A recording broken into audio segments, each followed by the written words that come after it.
The air in Miller's Creek was thick with the scent of earth and tobacco, a quiet southern town where every whisper carried weight. Eleanor Mae Whitmore moved like a ghost through her father's estate, unseen even by the maids. With her mother gone and her father's expectations set on her dazzling younger sister, Eleanor had long accepted her role as the plain, bookish girl destined to care for aging relatives, not to be adored. Before we begin, make sure to subscribe to the channel and comment below where you're watching this story from. Our goal is to reach as many views and subscribers as possible to keep creating stories like this. Whoever watches until the end gets notified first of our next video, so let it play all the way, even if you're doing something else. At 23, she was already considered left behind, a woman whose silence had become her armor.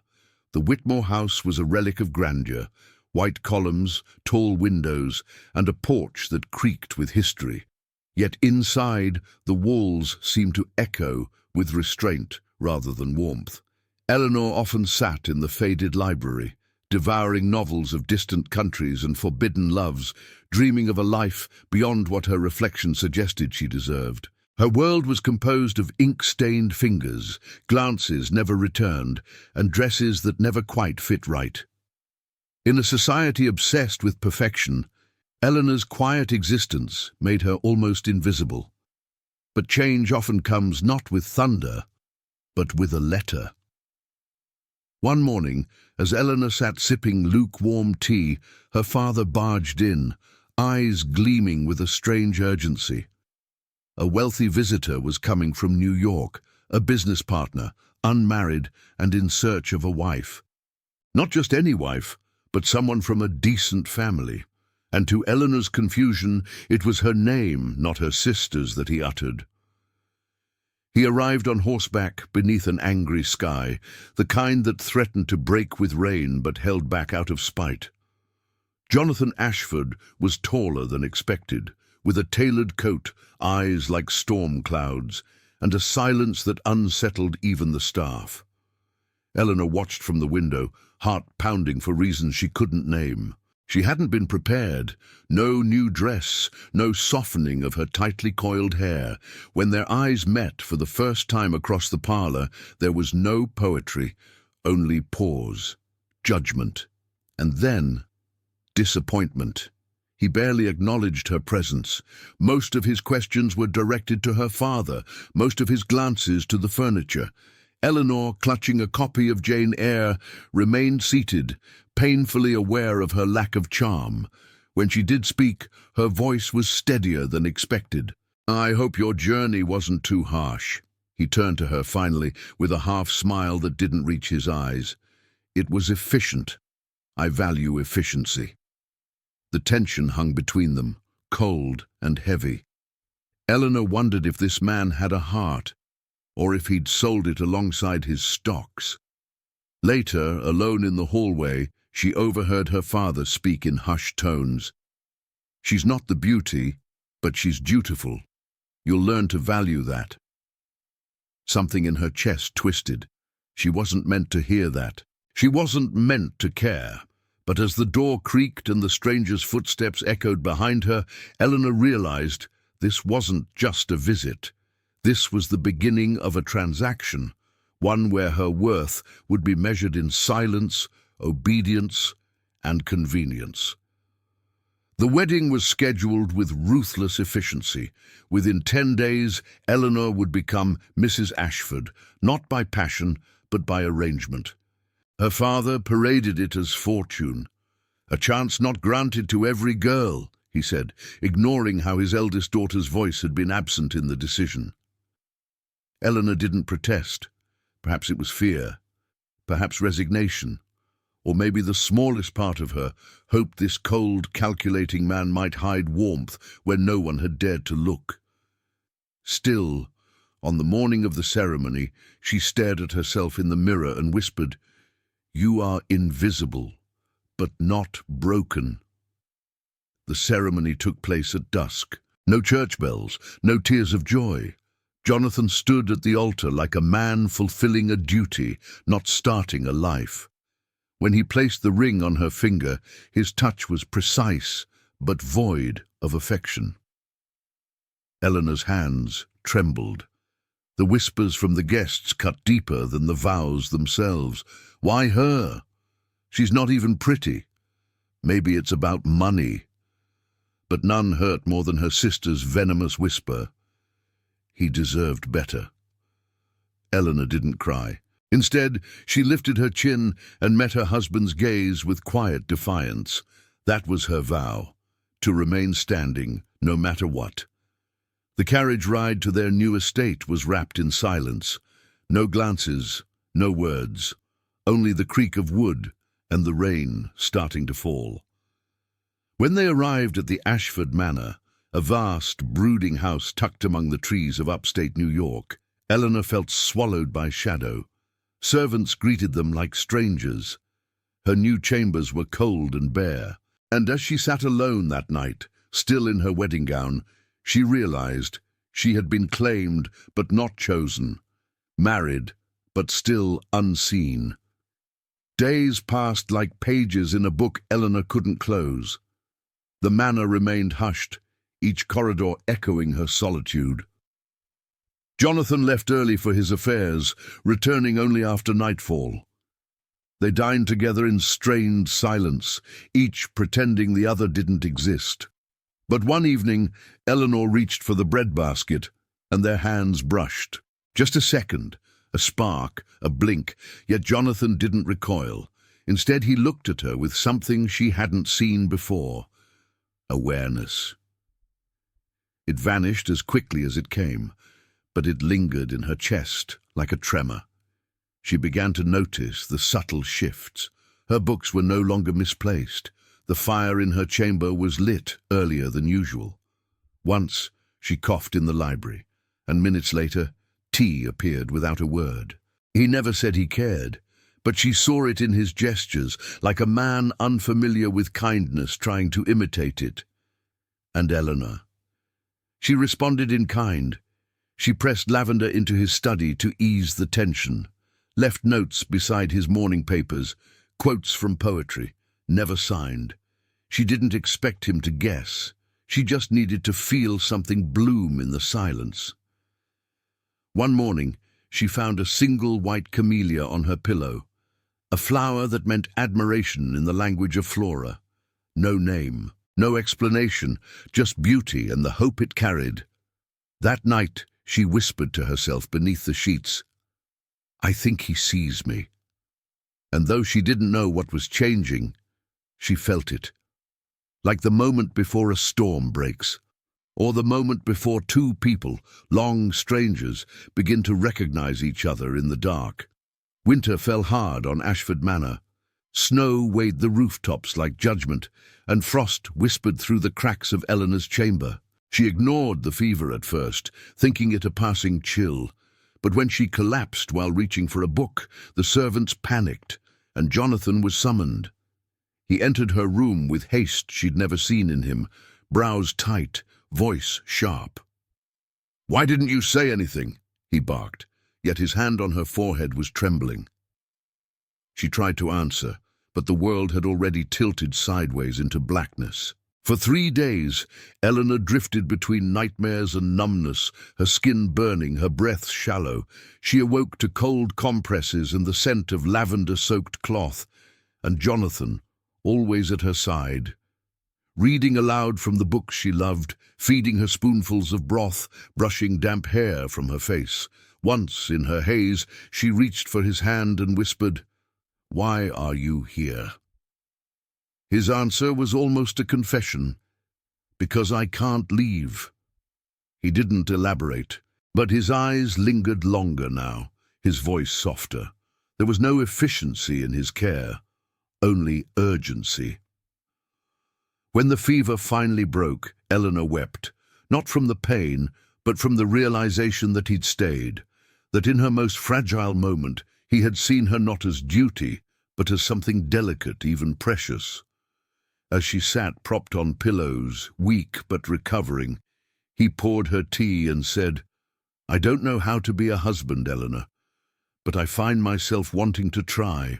Dun, and just like that, something deeper than affection stirred, something dangerously close to hope.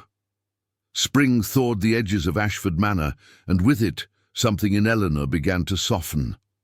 She and Jonathan now walked the gardens together, slowly, quietly, as if relearning how to breathe beside one another. One morning, as they sat beneath the bare willow tree, she asked, "Why me?" Her voice didn't tremble. He paused, then answered honestly, "Because you didn't try to please me. You weren't afraid to be invisible. I saw a kind of strength in that." His words struck deeper than flattery. They recognized a pain she never named. In the evening, she read aloud by the fire, and he listened, really listened, sometimes smiling at passages she didn't expect. He began telling stories from his youth, tales of loneliness, a strict father, a mother who died too soon.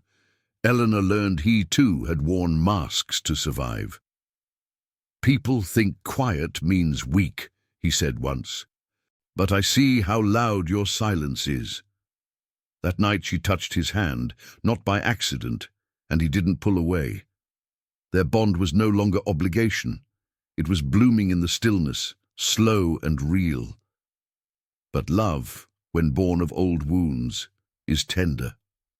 One evening, Eleanor left a sketch on his desk, a drawing of the garden, with 2 figures beneath the willow. He returned it with a note, "Stay beside me." And though they hadn't spoken the word love, it was there in shared glances, the way he brought her favorite tea without asking, the way she waited for his footsteps at dusk. It was fragile, yes, but it was growing. And if you think this is tender, wait until the moment the world tries to tear it apart. The invitation came with a golden seal, a grand gala in Albany, hosted by the Chancellor's family, the elite of the elite. Jonathan insisted Eleanor attend as his wife, his equal. She hesitated, fearing stares, but he took her hand and said, "You belong beside me." She wore a pale blue gown, hair swept with care, heart pounding like a war drum. Upon arrival, whispers ignited instantly, faces turned, glasses paused mid-air. She was the wife they never expected, too quiet, too plain, too unreadable. But Jonathan never left her side. Things fell apart when Margaret Whitmore arrived, Eleanor's younger sister, adorned in emerald silk and venom. With a practiced smile, she approached the couple and said, loud enough for the nearest dozen to hear, "How noble of you, Jonathan, marrying the charity case of the family." Laughter rippled. Eleanor stood frozen, cheeks aflame, every insecurity clawing its way to the surface. Jonathan's jaw tightened, but before he could speak, Eleanor whispered, "It's all right," and walked away, not from the party, but from him. The pain wasn't in the insult. It was in how easily her place beside him was questioned. Back at the manor, she locked herself in the library. Jonathan knocked once, then twice, then stood outside in silence. "I married you because I saw you," he said through the door. "But maybe I didn't protect you like I should have." Inside, Eleanor clutched the spine of her favorite book, eyes wet. For the first time since their wedding, she questioned if love was enough. Not because it wasn't real, but because it might not survive the world watching it. Jonathan left at dawn. No note, no explanation. Eleanor assumed it was retreat, that perhaps, like so many, he'd chosen the easier silence over the harder truth. But 3 days later, word arrived from Albany. The Chancellor's office had received a letter, public, signed and sealed. Jonathan had renounced his seat on the board. In his statement, he accused the elite circles of cruelty, hypocrisy and cowardice. "I will no longer build legacies with men who measure women by jewelry and silence," he wrote. The final line read simply, "My wife is more than enough." Eleanor read the letter twice, then again, her hands trembling not from doubt but disbelief. That evening, as the sun sank into the pines behind Ashford Manor, he returned. dust-covered, exhausted, but unbroken. She met him on the porch, eyes narrowed. "You gave up your title." He nodded. "I kept what matters." Silence stretched, but it wasn't empty. It was full of meaning, pulsing with everything they hadn't yet said. She touched his face, fingers brushing the curve of his jaw. "Why?" His answer was low, certain. "Because loving you changed me, and I won't go back." Inside, she poured the tea this time. He took her hand without hesitation. No grand speeches, no rehearsed declarations, just presence, real, steady. When they stood together that night by the window, watching the fire crackle, Eleanor whispered, "Maybe we both needed to be broken, to build something true." And in that quiet, as snow began to fall once more, they understood. What they had now wasn't perfect, it was earned. And nothing could ever steal that back. 5 years later, Ashford Manor was no longer silent. Laughter echoed through the halls, and the scent of ink, honey, and baby powder filled the air. Eleanor sat in the same library where she once hid her dreams, now with a child asleep on her chest and manuscript pages scattered at her feet. Her first novel, A Quiet Woman, had just been accepted by a New York publisher. Jonathan had been the first to read it, cover to cover, tears streaming when he closed the final page. "You told our story," he whispered, "and made it a light for others." Outside, their son chased ducks near the pond, where Jonathan had first confessed his fear of love. The once cold man now carved wooden toys by hand and read poetry at night. He still carried his past, the legacy he left behind, but never with regret. At dinner, they spoke not of society, but of stories, dreams. They hosted orphans for holidays, opened a school in town, and taught girls to write their names with pride. Eleanor had become what she was once denied, a presence, a voice, a woman loved out loud. One evening, as the fire danced in the hearth, Eleanor held Jonathan's hand, now marked with time. "Do you ever miss the life you gave up?" she asked. He smiled. "I don't remember who I was before you." She rested her head on his shoulder, knowing that no gala, no title, no approval from the world could rival this. A home built in silence, in choices, and in the love that dared to remain, even when no one believed. Years later, in a letter to her daughter, Eleanor wrote, "I once believed being overlooked was the same as being unlovable, but the truth is, the world often confuses silence with weakness. And yet, it is in silence that we survive. And then, if we're lucky, we bloom." The girl reading that letter would grow up never doubting her worth, because her mother had carved a path through judgment, through fear, through the kind of love that refuses to abandon even when it hurts. Eleanor hadn't just survived, she had rewritten what it meant to be chosen. Ashford Manor stood not as a monument of wealth, but of memory. The willow tree, under which Eleanor and Jonathan had once exchanged their first truths, now shaded a stone bench engraved with her words, "Let no woman feel she must shrink to be loved." Visitors often stopped to sit there, some in silence, others in tears. Her books lined shelves from New York to Savannah, and yet she remained most proud of the legacy built within those walls, not one of power, but of presence, not of status, but of soul. And now, if you've done it this far, perhaps this story touched something in you. Maybe you've felt invisible, maybe you've been told you were not enough. But let this be a reminder. Love, when real, does not demand perfection. It sees, it stays. And sometimes the most extraordinary love stories begin in the shadows, with someone the world never bothered to see. If you felt something, let someone else feel it too.